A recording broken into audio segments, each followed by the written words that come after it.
ভুল ব্যাখ্যা দেওয়ার মাধ্যমে, সংবিধানের দোহাই দেওয়ার মাধ্যমে সংবিধান সংস্কার পরিষদের সদস্য থেকে শপথ না নেওয়া থেকে তারা শপথ তারা নেননি, তারা বিরত থেকেছেন। আমরা মনে করি এটি সংস্কারের সাথে প্রতারণা করা হয়েছে, এটি নতুন বাংলাদেশের যে আকাঙ্ক্ষা সেই আকাঙ্ক্ষার সাথে প্রতারণা করা হয়েছে এবং যে গণরায় এসেছে গণভোটে সেই গণরায়কে বৃদ্ধাঙ্গুলি দেওয়া হয়েছে।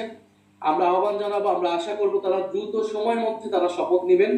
সংবিধান সংস্কার পরিষদ ছাড়া এই জাতীয় সংসদের কোনো মূল্যই নাই। আমরা গণঅভ্যুত্থানের পরে ঐক্যমত কমিশনের আলোচনার মাধ্যমে, নির্বাচনের মাধ্যমে, গণভোটের মাধ্যমে এই জাতীয় সংসদে যাচ্ছি, কারণ এই জাতীয় সংসদ শুধু জাতীয় সংসদ না, এই জাতীয় সংসদ একটি সংবিধান সংস্কার পরিষদ হিসেবে কাজ করবে এবং সংবিধান পরিবর্তন করে বাংলাদেশের গণতান্ত্রিক যে সংস্কার, বাংলাদেশের প্রতিষ্ঠানগুলোর যে সংস্কার, সেই সংস্কারগুলো নিশ্চিত করবে। এটি না হলে বাংলাদেশ আসলে আগের বাংলাদেশই থাকবে, সেই স্বৈরতান্ত্রিক কাঠামোতেই থাকবে, সে আওয়ামী শেখ হাসিনার বাংলাদেশে কিন্তু আসলে থাকবে, জাস্ট অন্য মানুষরা এই দেশটাকে, এই রাষ্ট্রযন্ত্রটাকে চালাবে। আমরা নিশ্চয়ই সেটা চাই না। সংস্কারের আকাঙ্ক্ষা সরকার দলের যারা রয়েছেন, যারা নেতৃত্বে যিনি আছেন, তারাও বলেছেন, হ্যাঁ ভোটের প্রচারণা তারা করেছেন। ফলে আমরা আশা করব অতি দ্রুত সময়ের মধ্যে তারা সংবিধান সংস্কার পরিষদ হিসেবে শপথ নেবেন। এবং কারণ জাতীয় সংসদ এই সংবিধানের এই যে মৌলিক কাঠামোর পরিবর্তনগুলা, সেই পরিবর্তনগুলা শুধুমাত্র সংসদের মাধ্যমে, সংসদ সদস্যদের মাধ্যমে হওয়া সম্ভব নয়। এই আলোচনা, এই তর্ক বিতর্ক কিন্তু সেই ঐক্যমত কমিশন থাকতেই কিন্তু আমরা করেছি। যে ফ্যাসিস্ট আওয়ামী লীগদেরকে পুনর্বাসনের একটা প্রচেষ্টা চলমান আছে।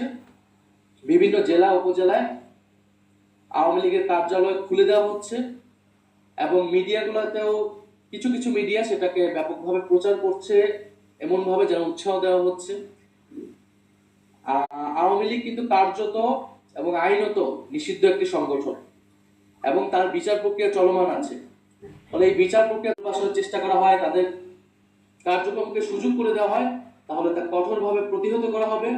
আমরা প্রশাসনের মধ্যে আহ্বান জানাবো যে 8টি বা 9টি জেলায় আওয়ামী লীগের জেলা কার্যালয় তারা তালা খুলেছে, সেটা কিভাবে হয়েছে আমরা তার জবাব দিতে চাই এবং অবিলম্বে সেটা প্রশাসনিকভাবে আইন শৃঙ্খলা বাহিনীর দায়িত্ব সেই কার্যালয় বন্ধ করা। যদি তারা ব্যর্থ হয় তাহলে আমরা কিন্তু রাজনৈতিকভাবে প্রতিরোধের ডাক দেবো সারা বাংলাদেশে এবং সেটার জন্য কিন্তু এই সরকারকেও আমরা কিন্তু কাঠগড়া দাঁড়াবো এই ফ্যাসিস্টদেরকে পুনর্বাসনের দায়।